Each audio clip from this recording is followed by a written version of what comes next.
Assalamualaikum warahmatullahi wabarakatuh. Terima kasih atas kunjungannya di channel ini. Maaf kalau ada cerita atau kisah yang tidak cocok dengan penemuan Anda. Silahkan subscribe, like, and comment. Kisah sejarah makhluk sebelum Nabi Adam AS. 3 umat yang diciptakan sebelum Nabi Adam AS, ras manusia. Bahwa bangsa Atlantis ataupun dinasti Rama bukanlah dari ras manusia keturunan Adam. Dialah yang dinamakan 3 umat terdahulu sebelum Nabi Adam yaitu Banul Yan, Banul Ban, dan Ijajil. Dari golongan jin yang terakhir malah berbadan dan berdarah. Dari golongan 3 umat terdahulu itulah bumi ini pernah mengalami 3x kiamat. Mungkin dalam hati kalian pernah terbesit pertanyaan siapakah makhluk sebelum Adam. Kalau menurut kepercayaan Muslim merujuk. Dan ingatlah, ketika Tuhanmu berfirman kepada malaikat, sesungguhnya aku hendak menjadikan seorang khalifah di bumi. Mereka bertanya tentang hikmat ketetapan Tuhan itu dengan berkata, adakah engkau, ya Tuhan kami, hendak menjadikan di bumi itu orang yang akan membuat bencana dan menumpahkan darah berbunuh-bunuhan, padahal kami senantiasa bertasbih dengan memujimu dan mensucikanmu. Tuhan berfirman, sesungguhnya aku mengetahui akan apa yang kamu tidak mengetahuinya. Sebelum Nabi Adam turun ke bumi diceritakan bahwa yang menempati bumi ini adalah bangsa jin yang dikelompokkan menjadi Abal Yan dan Banul Yan, dan dari 2 kelompok tersebut bertempur terus tidak pernah bersahabat. Kemudian malaikat menanyakan kepada Allah apa akan membuat orang untuk menjadikan khalifah di bumi yang selalu yasfiku dima. Pertumpahan darah. Akhirnya Allah memerintah yang bernama Azazil yang memimpin para malaikat Jibril, Mikail, Israel dan malaikat yang lainnya untuk menaklukkan Abal Yan dan Janul Yan di bumi ini. Kemudian setelah ditaklukkan akhirnya Allah menciptakan Nabi Adam di antara Azazil malaikat, dan Adam diberikan ilmu oleh Allah karena tujuannya untuk menjadikan khalifah di bumi. Setelah diuji ternyata yang lulus dari ujian tersebut adalah Nabi Adam. Akhirnya semuanya diperintah Allah untuk sujud penghormatan kepada Adam, fasajadu ila iblis. Akhirnya semuanya sujud kecuali Azazil, bangsa iblis. Mereka sombong dan membangkang. Aba wastakbaro. Manusia tidak diciptakan di bumi tapi manusia dijadikan khalifah di bumi sebagai pengganti. Tentunya ada yang diganti alias Adam bukan makhluk pertama di bumi, dan Allah tidak mengatakan untuk mengganti manusia sebelumnya tapi pengganti makhluk di bumi yaitu Abal Yan dan Banul Jan. Mereka itu adalah penghuni bumi sebelum manusia. Bentuk basyariahnya tak jauh berbeda dengan manusia, maka Anda bisa buktikan bahwa makhluk selain manusia punya badan yang sama seperti manusia yaitu Banul Jan anak turun jin, juga Banul Ban anak turun dedemit. Maka ketika bumi rusak oleh mereka diusir bahkan dibasmi oleh malaikat hingga mereka berlari terbirit-birit dan mencari tempat yang jauh dari anak Adam. Kalau dari segi arkeologi, berdasarkan fosil-fosil yang ditemukan memang ada makhluk lain sebelum manusia. Mereka seperti manusia tetapi mempunyai karakteristik yang lebih primitif.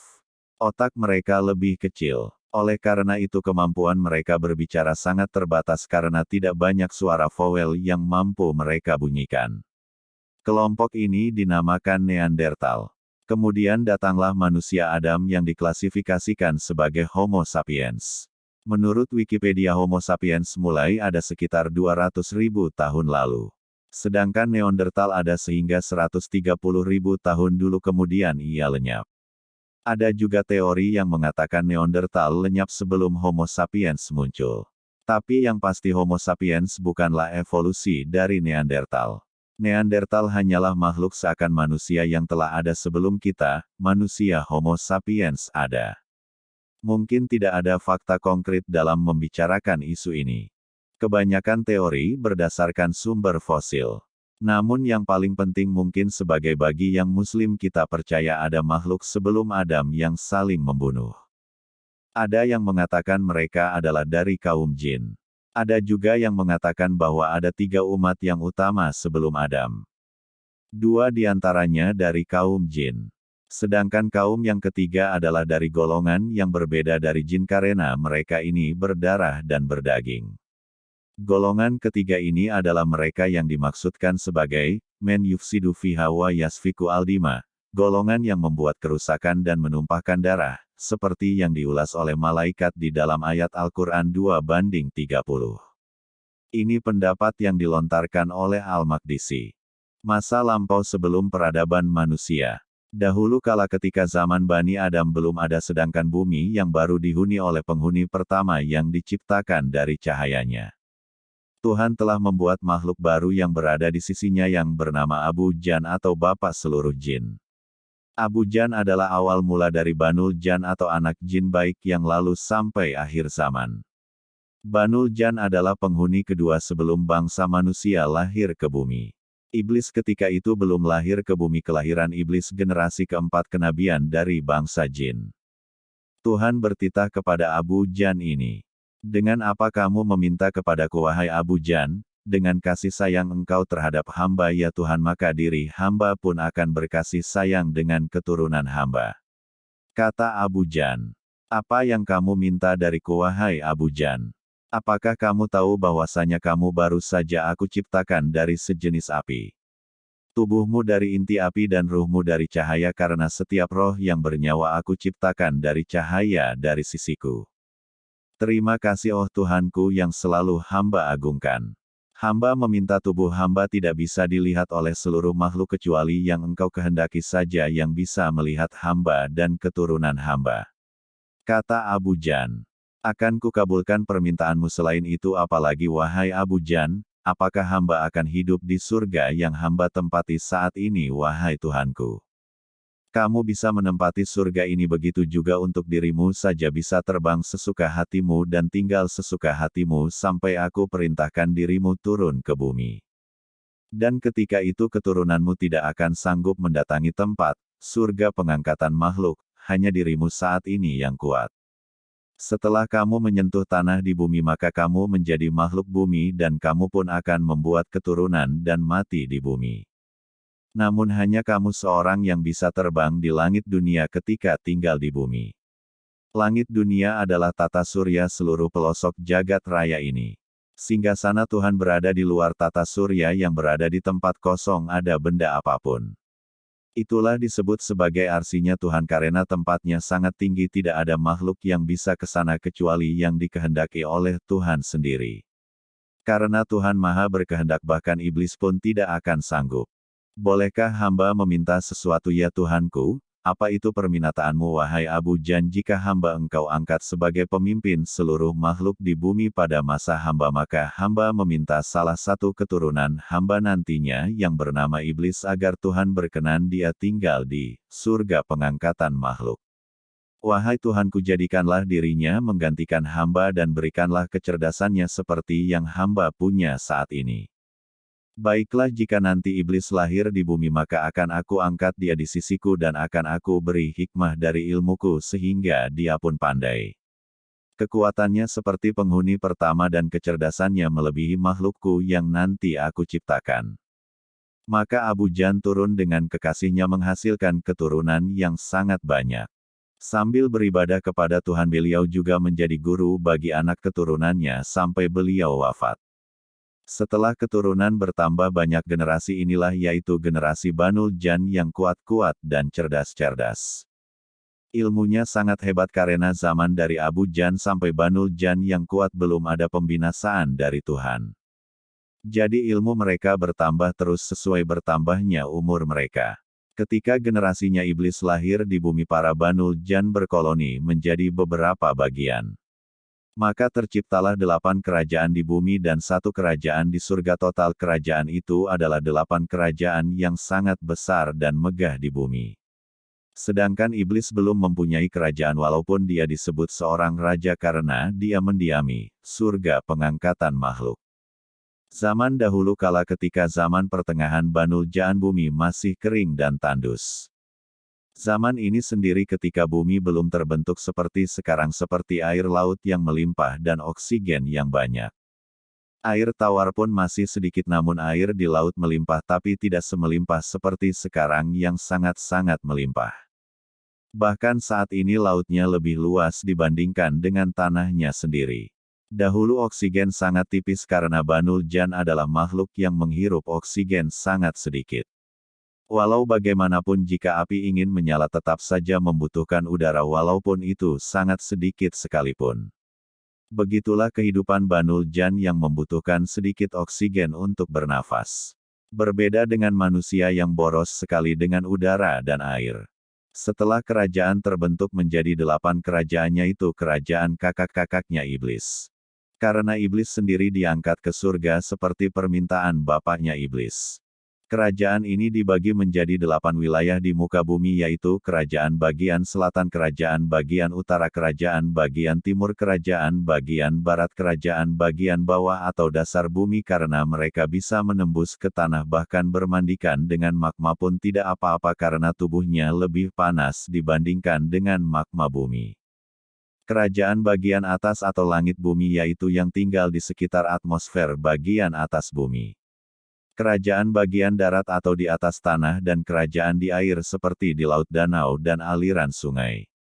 Dan yang kesembilan kerajaan iblis yaitu berada di sisi Tuhan tepatnya, surga pengangkatan makhluk kerajaan iblis di luar alam semesta dunia. Namun sungguh ironi kerajaan Banul Jan di muka bumi sungguh disayangkan. Mereka sangat suka perang dan saling membantai dengan yang lainnya. Tidak hanya itu mereka juga suka membantai makhluk lain di bumi. Kerajaan satu dengan kerajaan yang lainnya saling menyerang mereka berkeinginan menguasai kerajaan yang lain. Beribu-ribu tahun kerajaan ini melakukan peperangan dan penindasan dengan kerajaan lain. Ketika terjadi peperangan dari 8 kerajaan ini iblis yang keturunannya paling dimuliakan dari mereka lahir ke dunia dan seketika itu juga iblis diangkat ke surganya Tuhan. Iblis hidup di surga dengan para penghuni pertama karena penghuni pertama telah diciptakan dari cahaya. Penghuni pertama juga menempati dari bumi sampai langit paling atas. Kehidupan mereka mengabdi kepada Tuhannya salah satunya adalah mengangkat arsinya agar menggantung. Inilah yang akan ditiru oleh iblis dengan istana yang menggantung di atas permukaan bumi yang salah satunya berada di segitiga Bermuda. Iblis sangat cerdas dan pandai, dia mempunyai kehebatan yang luar biasa tiada tandingannya tentunya selain Tuhan sendiri. Bahkan penghuni pertama pun merasa takjub dengan kehebatan yang dimiliki iblis. Suatu ketika mereka dua golongan yaitu iblis dengan golongan pertama mengadakan paling lama ibadahnya kepada Tuhan. Misalnya jika golongan pertama kuat puasa 1 hari tanpa makan maka iblis kuat dalam 7 hari tanpa makan. Bayangkan ibadah iblis kepada Tuhannya sungguh alim luar biasa. Karena alimnya dia maka ilmu-ilmu kegaiban maupun ilmu materi dikuasai iblis sangat cepat. Iblis bersumpah di dalam darahnya dan jiwanya bahwasanya dia akan bersumpah menjadi penghulu bagi seluruh makhluk di alam semesta ini. Dia terus berusaha mencari ilmu-ilmu baru dan mencoba ilmu itu sampai mana keberhasilan dalam mencapai ilmu tersebut. Ilmu iblis yang paling disukai dari sekian dari ilmunya adalah ilmu untuk mengetahui masa depan dari alam semesta ini. Bahkan dia pun tahu dengan ilmu ini jika nantinya bakalan ada penghulu baru menggantikan bangsanya. Diam-diam dia mempelajari dan mengumpulkan informasi siapa dia sebenarnya dan kehebatan apa yang dimilikinya maupun kelemahan dia itu apa saja. Memang iblis adalah makhluk yang pandai bahkan dia bisa memprediksi apa yang akan terjadi di bumi bagi kerajaan kakak-kakaknya di bawah sana. Kerajaan-kerajaan Banul Jan kebanyakan hancur bahkan akan menjadi neraka bagi bangsa jin yang tidak tahu apa-apa. Mereka adalah bangsa yang bergolong lemah dan menjadi budak dari bangsa jin yang lebih kuat. Kehancuran mereka adalah peperangan dan penindasan yang tidak akan pernah berakhir. Kezaliman mereka di luar batas bahkan mereka tidak mengakui jika ada Tuhan yang menciptakan mereka. Sungguh durhaka mereka kepada Tuhannya yang telah mengasihi mereka selama ini yaitu tidak adanya kebinasaan bagi mereka. Tuhan telah marah bumi bergoyang hebat disebabkan akan hancurnya bumi itu oleh siksaan para Banul Jan yang telah mengotori bumi dari kedurhakaan. Maka Tuhan mengutus penghuni pertama untuk menghukum mereka dan membantai mereka. 8 kerajaan ini telah diserang dan diporak-porandakan oleh penghuni pertama. Seluruh pengikut 8 kerajaan ini melarikan diri bahkan ada yang melawan penghuni pertama. Namun bukan tandingannya untuk melawan penghuni pertama mereka telah dikalahkan. Banyak yang mati di antara mereka, tubuh mereka yang mati dibuang ke tengah laut, bahkan ada yang dibuang ke pulau-pulau kecil. Sedangkan Banu Jan yang pintar yang telah melarikan diri bersembunyi di pulau-pulau yang kecil beriklim tropis. Seperti untuk saat ini bersembunyi di wilayah Indonesia karena negaranya berpulau. Wallahu alam bishawab. Simak terusannya part 2. Terima kasih telah mampir di channel ini. Mohon maaf bila kisah ini tidak sesuai versi lainnya, penyebutan huruf atau kata yang tidak cocok. Wassalamualaikum warahmatullahi wabarakatuh.